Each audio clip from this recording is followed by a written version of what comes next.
Retomamos ahora aquí esta jornada. La economía hemos dicho que es clave en todo proyecto y la economía circular es fundamental en Life Valporc. En la siguiente ponencia conocemos la relación que existe entre ambos actores. Damos paso ahora a Arturo Dauden Ibáñez, coordinador de la Oficina de Proyectos del CITA, quien expondrá el proyecto Life Plus Valporc en el marco de la economía circular.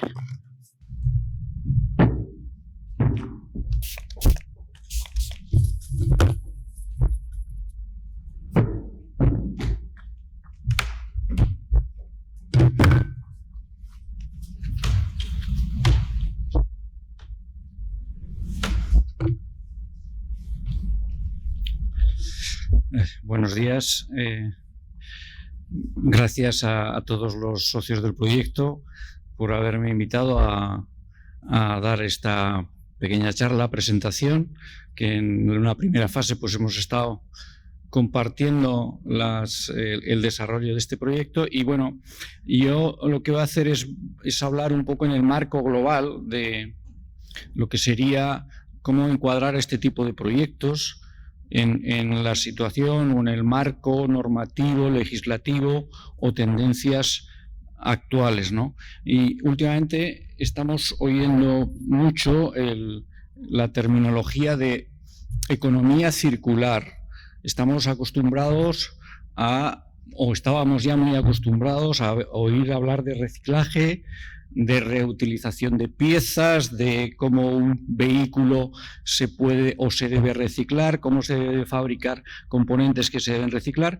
Bueno, y ahora en cuestión de terminología se ha dado un paso más, ¿no? Y lo que se viene diciendo es que tenemos que pasar de lo que sería una economía lineal, que sería desde la partiendo de materias primas, obtener productos, usar esos productos y al final eso quedase como un residuo, que sería la tipología de economía lineal. Se dio un paso más, que sería el tratar de reciclar al máximo este tipo de productos, y la economía circular lo que trata es de que haya una producción sostenible, de que el uso sea sostenible y recuperar al máximo todos los componentes de los recursos que hemos utilizado, de tal manera que continuamente se estén reutilizando.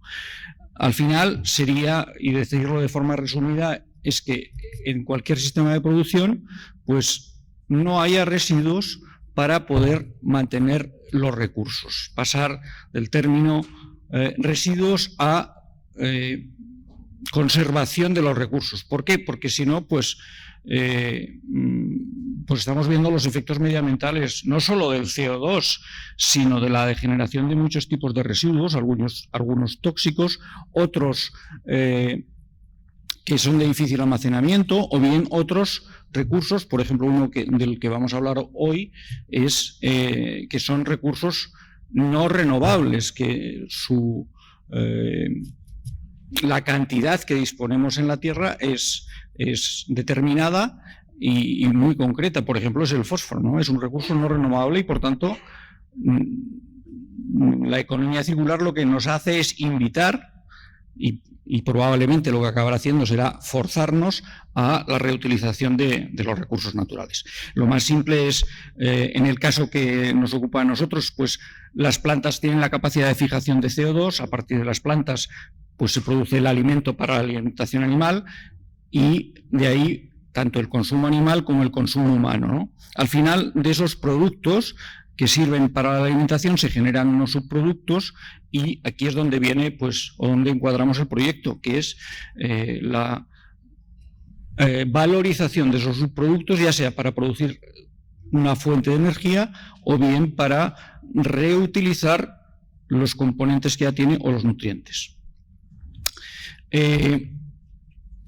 Estamos oyendo hablar ya tanto en aspectos económicos como en aspectos legislativos de la Comisión Europea, por ejemplo de la PAC, del Pacto Verde Europeo.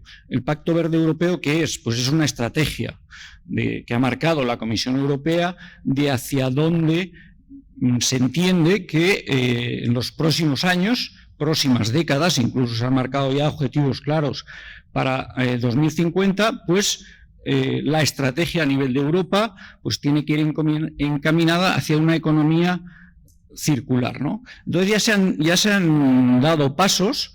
En 2015, desde las Naciones Unidas se publicó lo que se consideran los indicadores de desarrollo sostenible.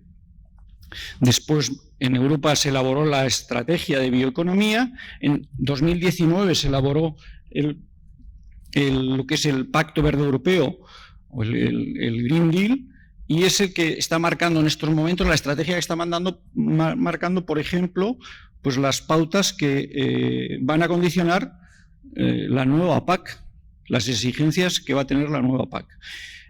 En 2020 se publicó en la Comisión Europea el Plan de Acción de la Economía Circular, y es un documento mucho más completo, y de 2020 ya 2 estrategias que, sin llegar a ser legislación, sí que están marcando pues todas aquellas iniciativas que se toman desde la Comisión Europea, que son la estrategia de la granja a la mesa y la estrategia de biodiversidad.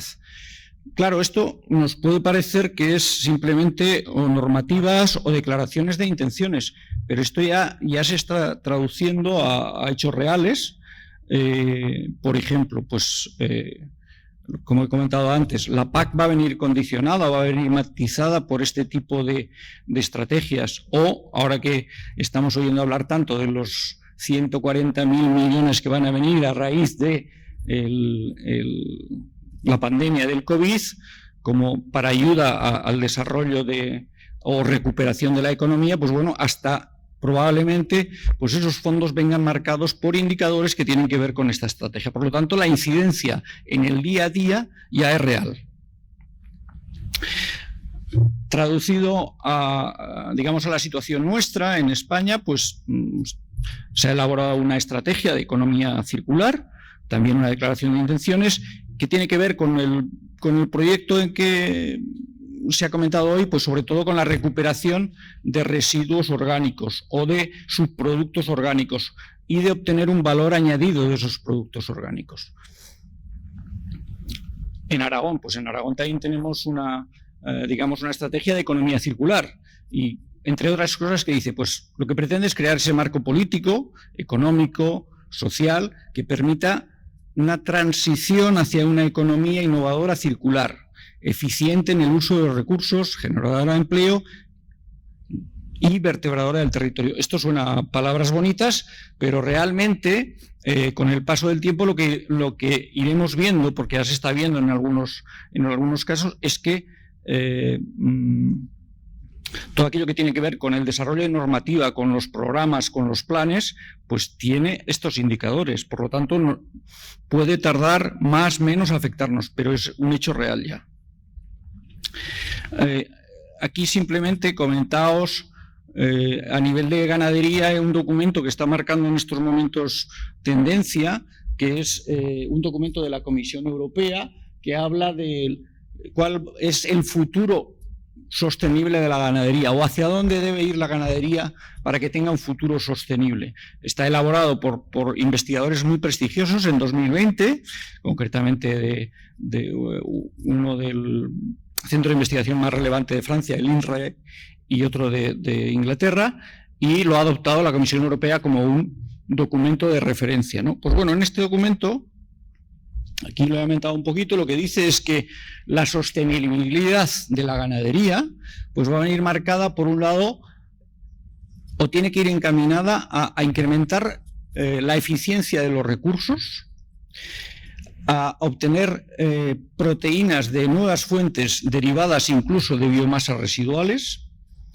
la necesidad de cerrar el ciclo de los nutrientes y, en este caso, en el marco de la economía circular, pues el enfoque que se le entienden que se le debe dar es hacia un mayor uso de los subproductos, a un mayor uso de los productos que se consideran residuales y también a introducir esos productos en mecanismos de biorefinería, que os han hablado antes, Laura, de todos los temas que se pueden hacer de obtención, por ejemplo, de grasas, hasta obtener determinados ácidos grasos o determinados aminoácidos que tienen un valor añadido, ¿no? De alguna manera es acabar de cerrar el ciclo con productos de mayor valor añadido. Y lo que nos están invitando es que no se pueden despreciar esos subproductos, que es necesario aprovecharlos mejor. Bueno, este es un esquema muy simple, es muy fácil de entender.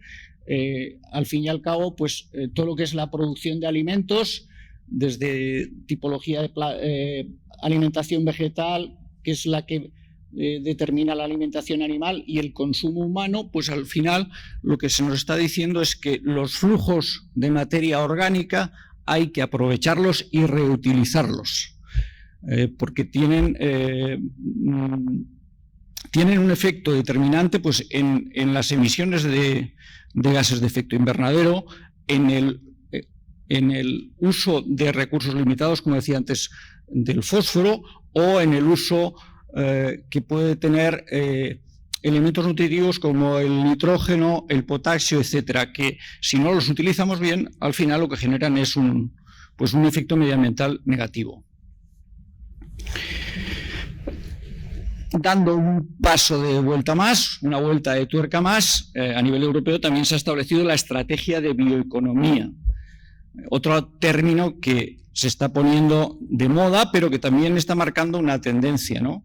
¿Qué es la bioeconomía? Pues el uso de los recursos naturales renovables. Los que trabajamos en agricultura, ganadería, pues prácticamente todo el entorno, todo el tipo de materia prima, estamos acostumbrados a movernos en este tipo de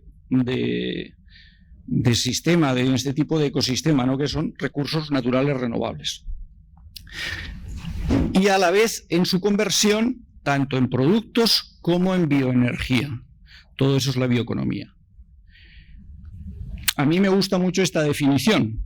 Si juntamos la parte de economía circular, de reutilización, de reuso, de uso sostenible de las materias primas en un contexto biológico, pues tendríamos esto. ¿Qué es la bioeconomía circular? Pues es el uso de los recursos, en este caso biológicos, para producir alimentos para la producción animal, para producir productos y energía, ¿no? ¿Y cuál es su diferenciación? Pues la diferenciación es que la bioeconomía circular, los recursos biológicos son renovables, se gestionan de forma sostenible, se pueden recuperar y son reutilizados tantas veces como sea posible. Otro de los términos que se escucha con mucha frecuencia es la utilización o el uso de los productos en cascada, que antes también habéis hablado aquí. Es decir, que cuanto más, de alguna manera, consigamos que desde el producto hasta los productos finales o subproductos se vayan haciendo diferentes usos en ese recorrido, en esa cascada, pues más eficiente es el proceso. En esa cascada vamos a poder tener, en este caso, por ejemplo, pues la obtención de energía y la recuperación de nutrientes. Una cuestión no nos va a afectar a la otra, por lo tanto, si somos capaces de utilizar esas dos fuentes de la misma materia prima, pues la eficiencia es mucho mayor. En el caso que nos ocupa, los cadáveres, que probablemente pues sea, es decir, a priori no es de los más atractivos, ¿verdad? Pero no deja de ser, y luego daremos algunas cifras, son cantidades muy importantes, de un peso en masa muy considerable. Entonces, ¿qué es lo que se puede hacer en esta estrategia, digamos, de bioeconomía? Pues evidentemente lo preferible sería, y hay que implementar medidas de ese tipo, es evitar que se produzcan. Es una cuestión de sanidad animal, evidentemente. Esto es algo obvio, ¿no? Cuanto mejor sea el estado sanitario, y esto los veterinarios, ¿verdad, Pedro? Sabéis que cuanto mejor sea el estado sanitario, menos bajas habrá, mucho mejor. Reducir al máximo la producción de residuos, pero nosotros ya una vez que el animal está muerto, pues ya no tiene remedio, y entonces necesariamente pues vamos a ir a las fases inferiores, que es el reciclaje de esa materia orgánica residual o la recuperación, que incluye la generación de energía. Bueno, esto es otra forma de expresarlo y lo que nos dice es que de la biomasa se pueden aplicar distintos procesos. Nosotros vamos a estar condicionados por la legislación del material que estamos tratando, que es delicado por tratarse por cuestiones sanitarias, por cuestiones de salud y demás, pero sí que se pueden aplicar procesos, mecanismos de biorefinería, de obtención de energía, y aquí hemos visto dos, una que es obtención de biogás y otra de un biocombustible como es el biodiesel, o bien la obtención de productos de biorefinería. Podemos pensar que de esas harinas pues, se pueden obtener hasta aminoácidos, y hay determinados aminoácidos, como alguien ha comentado aquí antes, que pueden actuar como bioestimulantes en la fertilización de hortalizas, por ejemplo, ¿no? Pues eso es lo que nos está invitando todo este modelo de economía circular. Bueno, otra forma de verlo, simplemente lo que pretende este gráfico es decir que toda la parte de agricultura, ganadería, que es la que nosotros, pues al final, además de los productos, se puede obtener energía y sobre todo el reciclaje de los nutrientes. El caso nuestro. Partimos de la granja, evidentemente, pues no nos gustaría, pero se producen bajas, el orden de cebaderos pues, puede estar de en torno al 3-4%, del peso, de la materia, del número de cerdos que se producen y del peso en definitiva, o incluso pues en la producción de lechones, pues esos porcentajes son algo mayores, ¿no? Pero tiene su relevancia. Entonces aquí estamos condicionados por la normativa que exige una esterilización, un proceso que lo han comentado de la planta de Almazán, pues es el triturado y la esterilización en lo que sería a nivel de laboratorio un autoclave, es a 3 atmósferas de presión y a 120 grados, ¿no? Entonces, al final, ese producto lo queda un producto estéril, que es total, no tiene absolutamente nada que ver con el original, ¿no? Y aquí este proceso, pues, es obligatorio y, bueno, puede haber distintos procesos del manejo de los cadáveres. Puede haber lo que llaman ahora la autohidrólisis, que no deja de ser un receptáculo donde se guardan, pero después hay que pasar por este proceso. O la incineración. La incineración sería, nos moveríamos en lo que sería la economía lineal, porque al final no permitiría, podríamos obtener energía, pero no nos permite obtener una buena reutilización de esos nutrientes, en eso que hemos dicho de la cascada, ¿no? De utilizar la energía, de utilizar la materia orgánica, de utilizar los aminoácidos y al final pues los nutrientes más simples como puedan ser el nitrógeno o el fósforo, ¿no? Entonces necesariamente hay que pasar por aquí.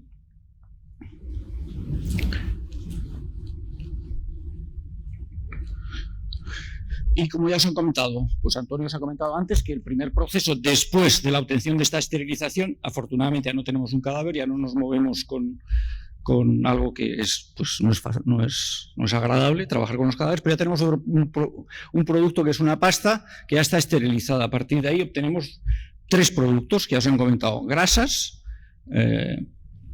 aguas residuales en un porcentaje de en torno al 70, 60 y tanto, 70, y las harinas que os ha enseñado Antonio, ¿no? Tenemos los productos.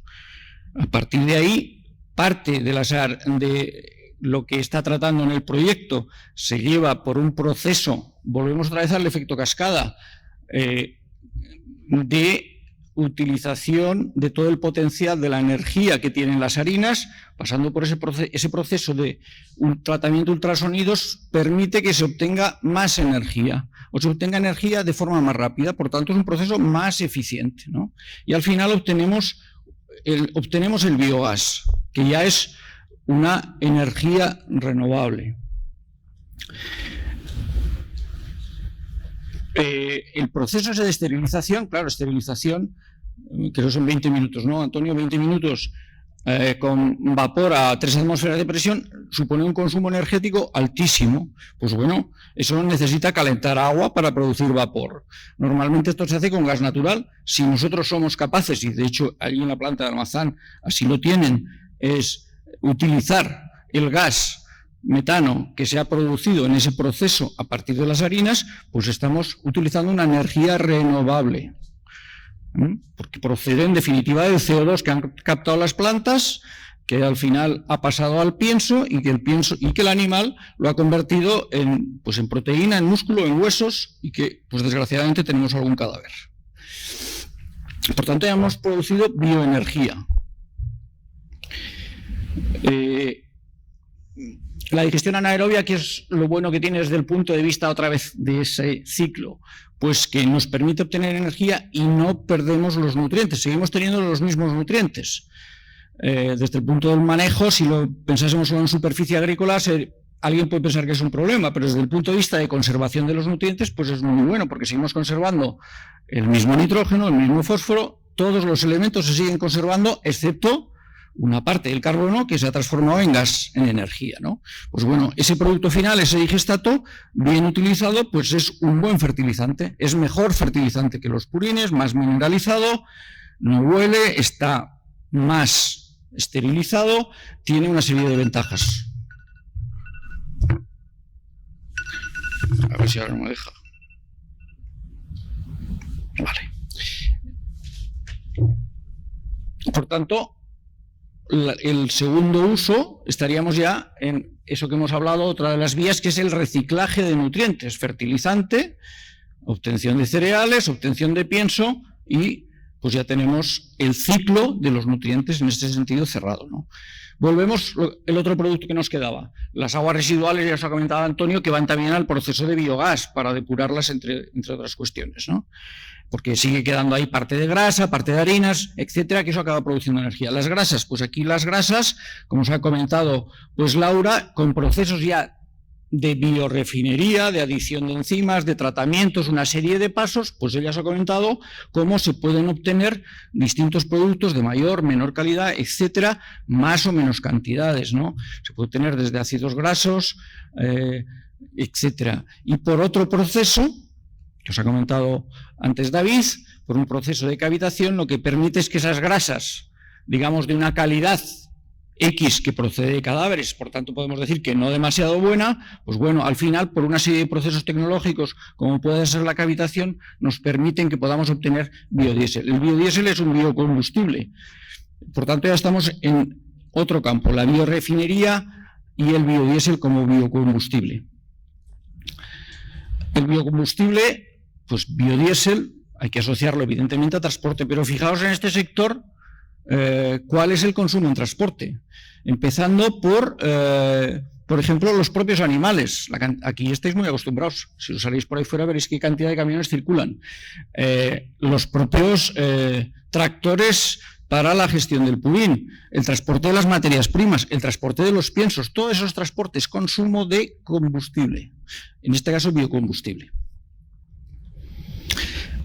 Otra opción hay, si el biogás, ese que obteníamos con las harinas, se produce un efecto de concentración de metano, una limpieza del gas, se le quita el CO2 y otras trazas de gases que lleva, obtendríamos el biometano, que es prácticamente muy comparable a lo que sería el gas natural, con una pureza del 98%, ¿no? Prácticamente equivalente al gas natural. Pues hoy en día existen ya flotas de camiones que trabajan, o sea, que funcionan con gas. En otros países es muy habitual, en Italia, por ejemplo, en Suecia el 8% del gas que circula por la red es proceder del biometano. En Italia hay un montón de vehículos que funcionan con biometano. Esta es otra de las estrategias de producción de energías renovables. Pues bueno, esta es otra posibilidad, ¿no?, en todas esas flotas de transporte que hemos dicho. Con lo cual, aquí es donde yo quería llegar, pues el proyecto pues se enmarca claramente en esta estrategia de uso eficiente de los recursos de economía circular. Hay muchos otros proyectos, aquí, bueno, pues después los podréis ver, que van en esta línea, sobre todo la financiación de la Comisión Europea en proyectos de I+D, pues que son los que tienen que ir marcando la tendencia, los que tienen que ir solventando los problemas. Por ejemplo, si la grasa tiene demasiada acidez, si se obtiene poca cantidad de grasa, etcétera, pues para eso están los proyectos de innovación, para ir aportando pasos en esta dirección, ¿no?, de la economía circular. Pues ahí tenéis algunos ejemplos. Y sobre todo lo que sí que ya queda muy patente, que es muy interesante intercalar o unir los distintos flujos de materia orgánica. Algunos datos, por ejemplo, lo que os ha comentado Antonio, ¿no? de las harinas. Pues las harinas de animales, pues respecto a cualquier otro fertilizante estaríamos hablando que tiene digamos un contenido de nitrógeno, fósforo y potasio, para quien esté acostumbrado a hablar en NPK, pues de entre 4 y 12, 0, es decir, una tonelada de harinas tiene 120 unidades fertilizantes de fósforo. Eso quiere decir que tiene un valor aproximado de 120 euros, o tiene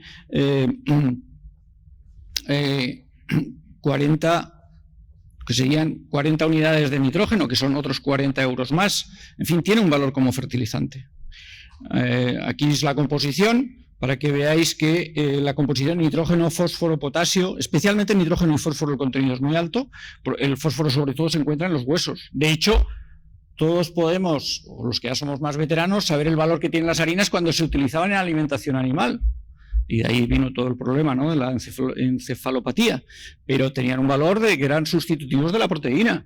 Tiene un valor enorme. Pues ese valor lo siguen conservando, ¿no?, en forma de nutrientes, que habrá que utilizarlos de otra manera, pero se pueden aprovechar.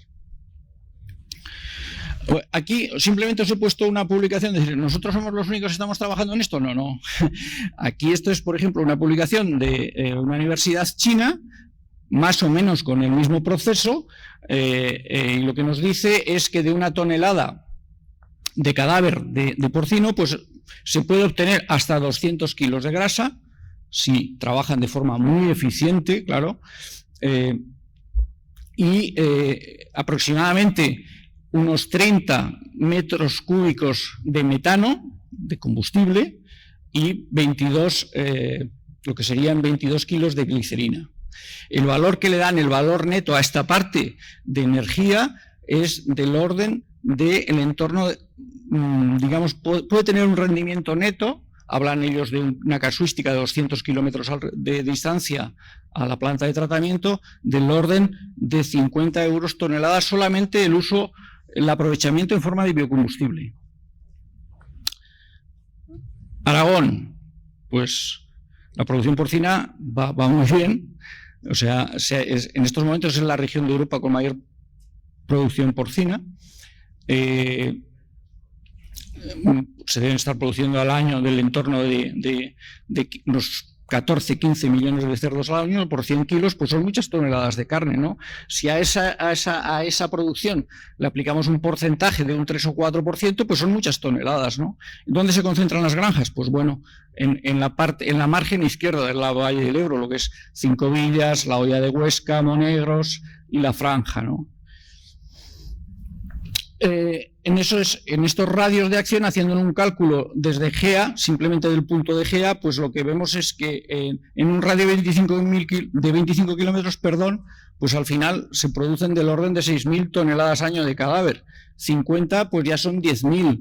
Y si nos vamos a 100 kilómetros, estaríamos hablando de 22.000 toneladas de cadáver de porcino al año. El año pasado me parece que los datos de producción en Aragón eran del orden de 57-60.000 toneladas de cadáver. O sea que no es despreciable.